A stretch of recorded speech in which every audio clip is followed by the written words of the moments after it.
Okay, dear students. In the previous class, we had discussed about microbes in human welfare. We completed up to microbes in industries, isn't it? So, in the first slide, I told you that these are various places where they are utilized, like in the baking industry or in the manufacture of wine, beverages like beer, wine, or they are also used in obtaining vaccines from these microbes. So biotechnology has progressed, and I told you about this. So let us be discussing about this. What we had studied in the previous class, we'll just have a synopsis of it and then proceed for today's class discussion. So in the previous class, I had told you that the various topics that we'll be discussing under this topic are microbes in household products, like in curd, there is microbe, or in the batter of dosa and idli, there would be microbes. Then I had discussed about microbes in the industrial products. So today I had to start with microbes in sewage treatment. Okay, so the microbes in biogas production, microbes as biocontrol agents, and microbes as biofertilizers. So these are the topics that we will be discussing under this chapter. So the various microbes are, see the bacteria, which is rod shaped, that is magnified to 1500 times, and bacteria which is spherical shaped, magnified to 1500 times. A rod shaped bacterium showing flagella, which is magnified to 50,000 times. So these are a few varieties of bacteria. You have studied in the first year about based on the shape of bacteria, they are of different types like Bacillus, Coccus, Vibrio, spirillum type of bacterium, which we have discussed in the previous academic year in the study of kingdom Monera. Then the various microbes like bacteriophage, you can't call them as microbes, but they are ultra microscopic in stage, in shape, and they are made up of only two chemicals, the nucleic acid and proteins. So we have this various viruses also under this microbes, a bacteriophage, which is almost tadpole shaped, which can infect the bacteria. That's the reason we call this virus as bacteriophage. A virus which infects bacteria, we call it as bacteriophage. Adenoviruses, which causes respiratory infections in human beings. The rod-shaped tobacco mosaic virus, which has been magnified here to 1 lakh to 1 lakh 50,000 times. So they are all compact rod-shaped viruses.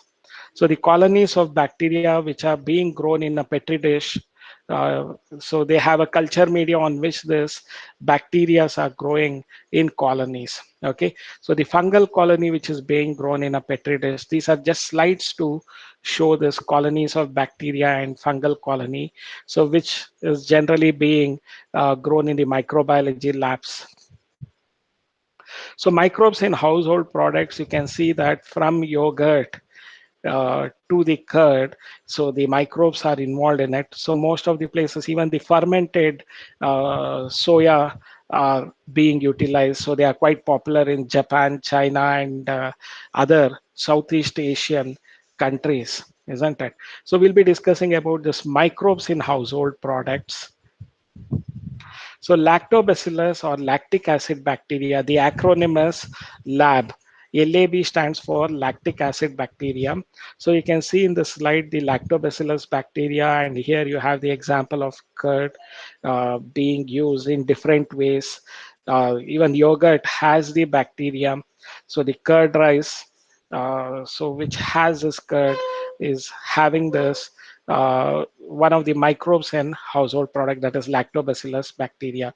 So this lactobacillus bacteria, it converts milk to curd by producing acids which coagulate and partially digest the milk protein. So they can partially digest the milk protein. So fresh milk can be converted into curd by adding some curd containing lab.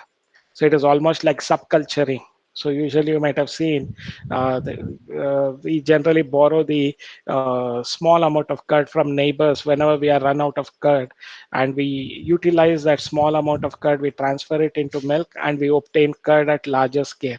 So it is almost like subculturing, isn't it? So this converted to curd by adding some previous curd containing lactobacillus lactic acid bacteria. It also increases vitamin B12. It's a good source of vitamin B12. In stomach, the lactic acid bacteria helps to check the growth of other pathogens. So they are good bacteria. So today we have a lot of biotic drinks, probiotic drinks, which are becoming popular. But one of the time tested probiotic drinks is curd. So curd is having this lactic acid bacteria, which helps to check pathogens. Okay.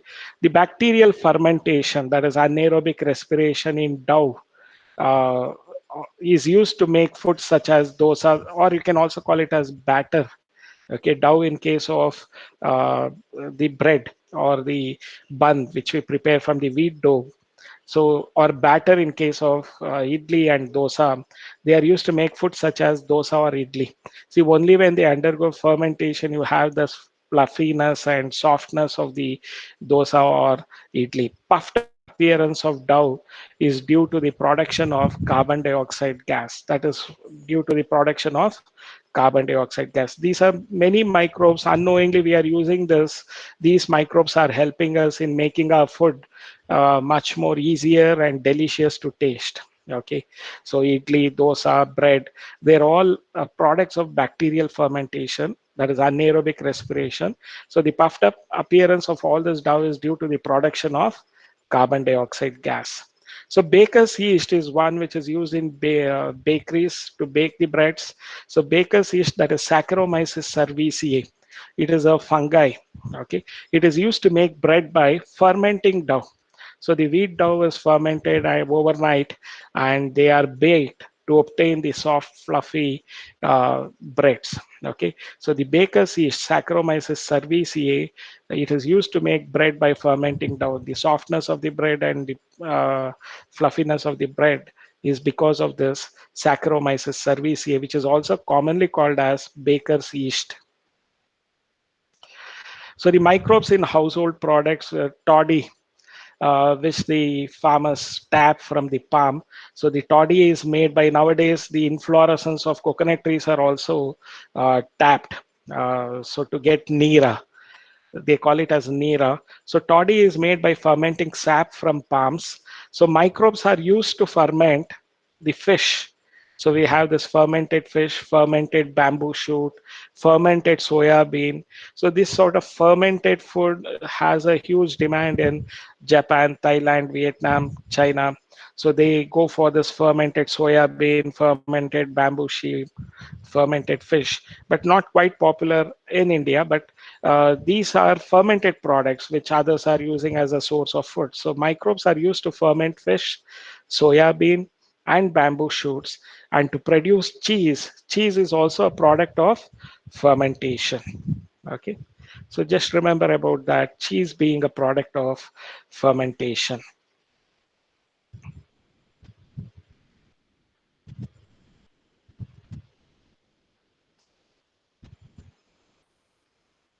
So microbes in household products, the cheese that we'll be discussing, two popular cheese are Swiss cheese and Roquefort cheese. See, Swiss cheese has large holes due to production of carbon dioxide by this Propionibacterium shermani.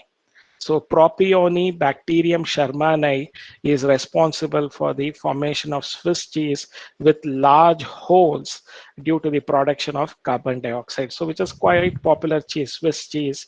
So it is because of this Propionibacterium shermani.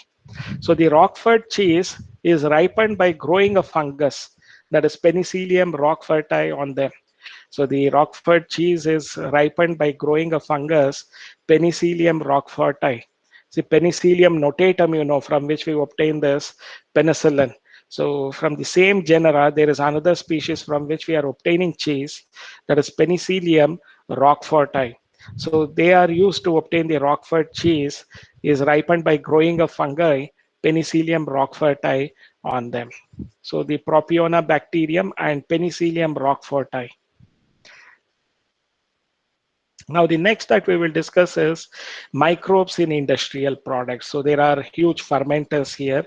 You can see that in most of the biotechnology industries, they would be having fermenters to produce the various acids, enzymes, antibiotics, hormones like insulin.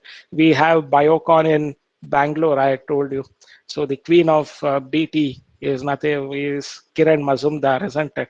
So Biocon industry in Bangalore, they are doing a wonderful job in production of insulin using the knowledge of recombinant DNA technology as well as this fermenters. Okay, they are producing large scale production of insulin and other medicines are obtained by utilizing the microorganisms. So let us study the microbes which are used in industrial products. So the production of beverages, okay.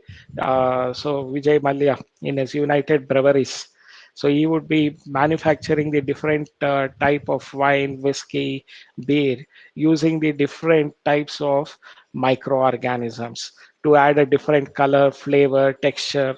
So they utilize that. So that itself, the beverage industry also requires this microbes.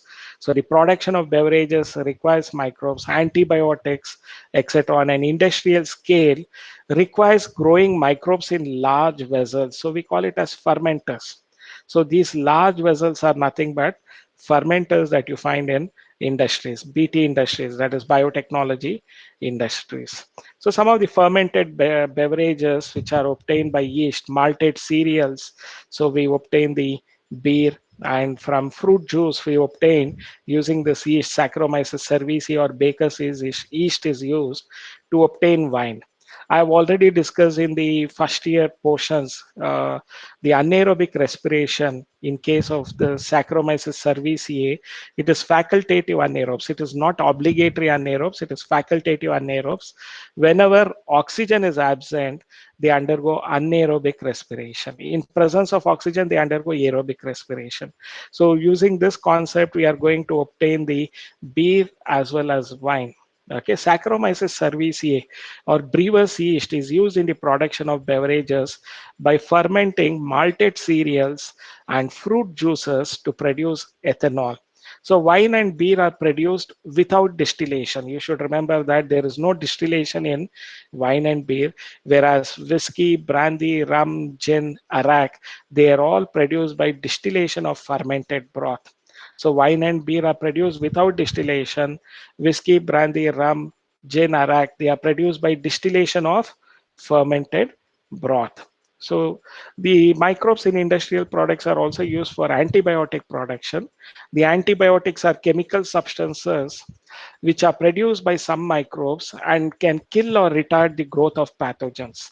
So the antibiotics was for the first time discovered accidentally by Sir Alexander Fleming when he was performing experiments on microbes in his microbiology lab. So he found that the culture media which he had left unattended, he found that wherever the Penicillium notatum was growing, there was no growth of bacteria. So later he found that the Penicillium notatum was liberating toxic substance or which prevented the growth of bacteria. So that toxic substance, he isolated it later. It took him 20 years to isolate that penicillin. So it was not an easy work. So isolation and purification today, and it worked as a wonder drug during Second World War, where it saved lakhs of lives. It saved millions of people. It saved. So it was considered penicillin as a wonder drug. So it was an accidental discovery by Sir Alexander Fleming. So these antibiotics are used to treat plague, whooping cough. Whooping cough is Naikemo, I told you about, diphtheria, leprosy. So they are all can be treated by antibiotics. So penicillin was the first antibiotic discovered by Alexander Fleming, Sir Alexander Fleming. He observed that Staphylococci could not grow around a mold, that is Penicillium notatum. Around this, he found that there was no growth of Staphylococci. So he observed this was an accidental discovery by him in an unwashed culture plate. He noticed this. So wherever Penicillium notatum was growing, the Staphylococci could not grow. So he extracted penicillin from this Penicillium notatum. Okay. Ernest Chain and Howard Florey established its full potential as an effective antibiotic. So you can remember it as Florey and Chain established its full potential, that is penicillin's full potential as an essential antibiotic. So all the three people, Fleming, Chain, and Florey, were awarded Nobel Prize during 1945. Okay. So now the other various chemical enzymes and other bioactive molecules which are obtained from microbes in industries are, so the organic acids. So the acid producing microbes include, like Aspergillus niger can produce citric acid, Acetobacter can produce acetic acid, which can also be utilized for manufacture of vinegar. So 10% of acetic acid is vinegar, isn't it? Then there is Clostridium butylicum, from which we are obtaining butyric acid, lactobacillus bacteria, from which we are getting lactic acid. So Aspergillus niger, a fungi, from which we are obtaining an organic acid, that is citric acid. Okay. Acetobacter aceti, a bacteria, from which we are obtaining acetic acid. Clostridium butylicum, a bacterium, from which we are obtaining butyric acid. Lactobacillus, a bacteria, from which we are obtaining the lactic acid. So these are the different organic acids that we are obtaining from these microbes. Okay. So organic acids, where microbes are utilized for production of organic acids in large scale in fermenters, in biotechnology industries. So these microorganisms are used for obtaining citric acid, acetic acid, butyric acid, lactic acid. Alcohol, yeast, Saccharomyces cerevisiae, is used to produce ethyl alcohol or ethanol. So the Saccharomyces cerevisiae, it is used to produce ethyl alcohol or ethanol. So the lipases, they are used in detergent formulation. They help to remove oily stains from laundry. Okay, so the lipases present in this powders, any stain it can remove, or stain challenge you might have observed in the advertisements. They are all boasting about it by utilizing the lipases in the detergents. So the lipase enzymes, they break down lipids. So the oil stains and fatty acids, they can all be removed by the activity of this lipases. So lipases used in detergent formulation, they help to remove oily stains from laundry. The pectinases and proteases, they are utilized, these enzymes are utilized to clarify bottled juice. So to clarify the bottled juice, we are using pectinases and proteases. So streptokinase is utilized. It is produced by Streptococcus streptokinase. They are utilized as a clot buster to remove clots from the blood vessels of patients who have myocardial infarction. So streptokinase enzyme, which is obtained from Streptococcus, is used to remove the clot. It is used as a clot buster to remove the clots from the blood vessels of patients who have myocardial infarction. So that can be done. Streptokinase enzyme. Then cyclosporin. A, they are produced by Trichoderma polysporum, a fungi. It is used as an immunosuppressive agent, cyclosporin, especially after organ transplantation. So it is utilized as an immunosuppressive agent in organ transplant patients. So you should remember the name of the microorganism and the product obtained from them. So for 1 mark questions or multiple choice question, or even in your NEET, you'll be getting such questions. So Trichoderma polysporum, from which we are obtaining cyclosporin A. They are used as immunosuppressive agent in organ transplant patients. So the statins, which are obtained from Monascus purpureus. So Monascus purpureus are found growing on white rice. It's a type of yeast. So Monascus purpureus is a type of yeast which is growing on white rice. So the Monascus purpureus, from them we obtain the statins. So statins can be used as blood cholesterol lowering agent. So whenever the cholesterol level has to be lowered, so the statins can be used as a blood cholesterol lowering agent. It also prevents the enzymes responsible for synthesis of cholesterol. So the statins also prevents the enzymes which are responsible for the synthesis of cholesterol. So the today's topic, what we are going to discuss is microbes in sewage treatment. So sewage is a big issue for all the governments throughout the world. So the sewage contains 1% of waste and 99% of uh, water, domestic sewage. It might contain contents of detergents, it might contain the fecal matter.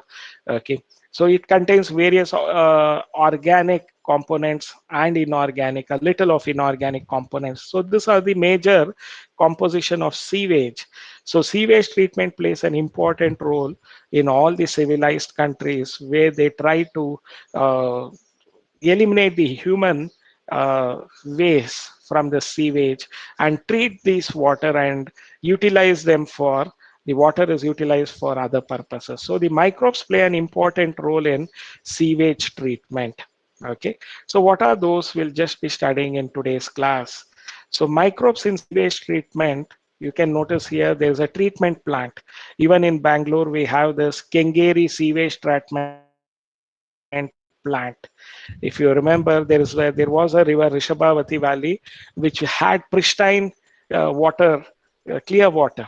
But later, this Rishabhavati was converted into uh, uh, sewage water transporting pathway. So many of the entire Bangalore sewage is being carried by this Rishabhavati river earlier, which was pristine. Now it is carrying the domestic sewage to the Kengeri, where they are having the sewage treatment plant where they are treated.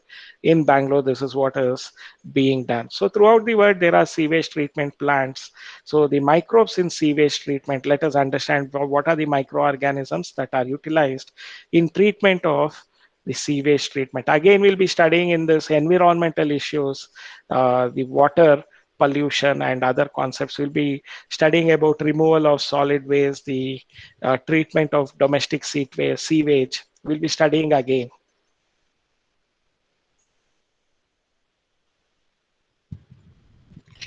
See, the microbes in sewage treatment, you have to remember the sewage or municipal wastewater contains large amount of organic matter and microbes. Sewage is treated in sewage treatment plants, STPs we call it as, to make it less polluting. See, sewage is treated in sewage treatment plants. You can see here the photo of sewage treatment plants. To make it less polluting, it includes two stages, the primary treatment and secondary treatment. Primary treatment is physical way of removal of all those debris floating on the water. So that is primary treatment. Secondary treatment is the biological treatment where the microbes are involved. So primary treatment is it is the physical removal of particles. It includes removal of floating debris by sequential filtration. Okay, removal of the grit, soil, and small pebbles by sedimentation.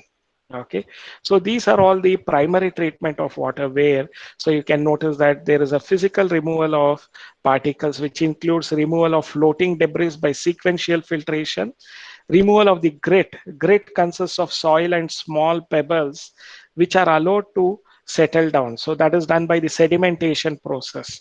So removal of the grit, that is soil and small pebbles by sedimentation. Okay, so the settled solids form the primary sludge and the supernatant forms the primary effluent. So the settled solids, these settled solids, what we have collected by the filtration, they form the primary sludge. Okay, you should remember primary sludge are the settled solids during primary treatment, and the supernatant forms the primary. So the filtered uh, sewage water forms the primary effluent. So the settled solids forms the primary sludge and the supernatant forms the primary effluent. So primary effluent is passed. So these primary effluents are passed into large aeration tanks and constantly agitated. You can see that they are being constantly agitated. So what does it do? This facilitates the vigorous growth of useful aerobic microbes into flocks. Okay, so this is going to this constant, the primary effluent is passed into a large aeration tank, so where it is vigorously agitated and constantly agitated, this vigorous growth allows vigorous growth of aerobic microbes into flocks. We call it as flocks, that is bacteria associated with fungal filaments to form mesh-like structure. Okay, so bacteria associated with fungal filaments to form mesh-like structure. So they form bacteria associated with fungal filaments. So the mesh-like mass, which is produced by the bacteria associated with fungal filaments. So these flocks are formed because of the aerobic microbes. So this allows vigorous growth of useful aerobic microbes into flocks. So they have bacteria. Flocks are nothing but mesh-like masses of bacteria and fungal filaments. So these microbes consume the organic matter in the effluent, and this reduces the BOD of the effluent. That is, biological oxygen demand of the effluent reduces. The primary effluent, when they are subjected to secondary treatment, so their BOD is reduced. In turn, you can say that the dissolved oxygen is increased. Whenever BOD is reduced, the dissolved oxygen is increased. So these microbes consume the organic matter in the effluent. This reduces the biological oxygen demand of the effluent. The biochemical oxygen demand, or BOD, biological also you can say, but anyway, your books are using this term biochemical oxygen demand. What is the definition of it? The amount of oxygen consumed by bacteria to oxidize all the organic matter in 1 liter of water, we call it as biochemical oxygen demand. The amount of oxygen consumed by bacteria to oxidize all the organic matter in 1 liter of water, we call it as biochemical oxygen demand. Many times they have asked define BOD. So the amount of oxygen consumed by bacteria to oxidize all the organic matter in 1 liter of water, we call it as BOD, biochemical oxygen demand. Flock is mesh-like masses of bacteria and fungal filaments, we call it as flock. Flocks are mesh-like masses of bacteria and fungal filaments. So BOD is a measure of organic matter present in water. So the measure of organic matter present in water, we call it as BOD. The greater the BOD, more is its polluting potential. So greater the biochemical oxygen demand, more is its polluting potential. You might have seen many times in the lakes, thousands of fishes would be dead and floating in water. Why does it happen? It is because of increase in BOD. Whenever BOD increases, oxygen in water will be less and the fishes die out of suffocation. Even though they are in water, they don't get sufficient oxygen and they die out of suffocation. So greater the BOD, more is its polluting potential. So always, if you want to have pure water, the BOD should always be less. Okay. So the greater the BOD, more is its polluting potential.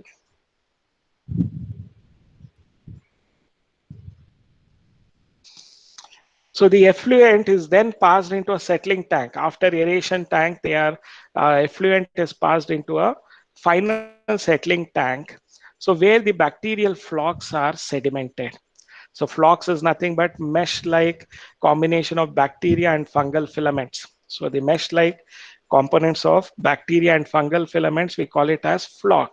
So the effluent is then passed into a settling tank where the bacterial flocks are sediments. So this sediment is called as activated sludge. A small part of this activated sludge is pumped back into the aeration tank to serve as the inoculum. Because this activated sludge, they have this bacteria and fungi.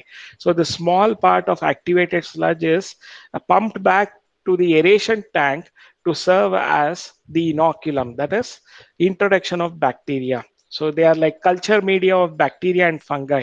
So a small part of it is pumped back into the aeration tank to serve as the inoculum. The remaining sludge is pumped into large tanks called as anaerobic sludge digesters. So the activated sludge, the remaining sludge is passed into a large tanks, which we call it as anaerobic sludge digesters. So here some anaerobic bacteria digest the bacteria and fungi in the sludge. So anaerobic bacteria, they are going to digest the bacteria and fungi, the flocks, they are digested by this anaerobic bacteria in the sludge, and they in the process they produce gases like methane, hydrogen sulfide, and carbon dioxide. So they are going to produce gases like methane, hydrogen sulfide, and carbon dioxide. These gases are going to form the biogas. They can be used as gobar gas also. So these gases form the biogas. The effluent is released into natural water bodies like rivers and stream. So the sludge is digested at one part, the treated water, the effluent, the secondary effluents are released into natural water bodies like rivers and streams. So that is how the treatment of the sewage treatment is taking place in the sewage treatment plants. So the dry sludge from which we are obtaining, the dry sludge is used as a fertilizer, it can be used, and the biogas that is obtained, methane, carbon dioxide, and hydrogen sulfide, they can be used as a source of energy for lighting purposes, or for the cooking purpose it can be used as a cooking gas, so the methane. So this is how the secondary biological treatment, the activated sludge is finally digested by anaerobic bacteria, and during this process there is production of methane, hydrogen sulfide, and carbon dioxide, which are used as biogas. The effluent is released, the effluent that was there, it is released into natural bodies like rivers and streams. So these are the entire steps in the process. So the primary effluent are pumped into aeration tank where there is a supply of oxygen by the agitator. They are continuously agitated. So constant agitation leads to the growth of aerobic bacteria, which combines with fungal filaments to form flocks, and they consume organic matter. So this the BOD reduces the water, the primary effluent will have a reduced BOD. Okay, so the effluent to settling tank. So now the next one is we are going to obtain the effluent so to settling tanks. Okay, so these activated effluents are taken to the settling tanks, so where the sediments, flock sediment to form the activated sludge, the anaerobic sludge digesters, the flocks are digested. A part of this activated sludge is used as an inoculum in the aeration tank, and in the anaerobic sludge digester the flocks are digested and they liberate methane, hydrogen sulfide, carbon dioxide. So the anaerobic bacteria digest the sludge and they are utilized as biogas. So the water, the effluent, are released to natural water bodies like rivers and streams. So that is the entire process of treatment of sewage in plants. Okay, so, sewage treatment plants that throughout the world all the countries are having. Okay, the Ministry of Environment and Forest has initiated Ganga Action Plan and Yamuna Action Plan to save from water pollution, to save the water from water pollution.